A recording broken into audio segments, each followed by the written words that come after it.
کم آمد همونجا باش من میایم عمل تو ودرگه زه درزم السلام علیکم سهار بخیر سلام علیکم څنګه جوړی بخیر درزه څه دلته ودرگو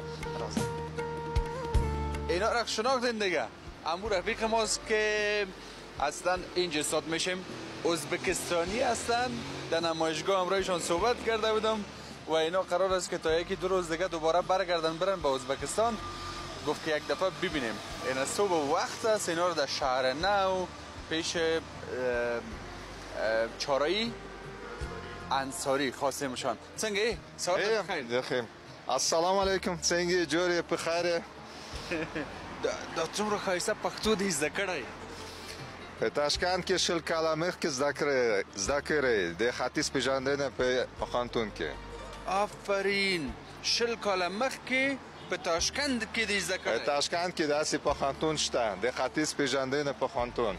آفرین پوهنتون شته هلته یو مضمون و د پښتو مضمون و. د پښتو مضمون و د پښتو او فارسی ژبې و. زما دواړه ژبې زده کړه کړې پښتو او فارسی.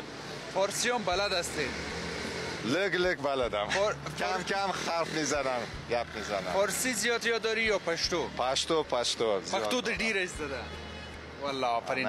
اوس ښه سم ځان معرفي که د افغانستان خلکو دپاره ځکه مخکې ما و تاسې نمایشګاه کې خبرې وکړې که نه ډېر افغانان لیدلي وو فیسبوکو کې ټیک ټاکو کې او د ازبکستاني څومره ښایسته پښتو خبرې کوي. اوس سم ځان را وپېژنه خلکو ته نوم دې راته ووایه څه کاروبار کوې څونه وخت کېږي چې افغانستان ته تګ و راتګ لري. السلام علیکم زما نوم نادر دی زه له ازبکستان نه راغلم اوس په تاشکند کې ژوند کوم د وزارت عامې روغتیا کې د دوا په بخش کې کار کوم. افغانستان کې د نندارتون لپاره راغلم دلته د ازبکی تولیداتو کمپانی و د داو تولیداتو کمپانی و 50 زیات کمپانی زما سره دلته و او د دې محصولاتو خام و تقریبا 1.5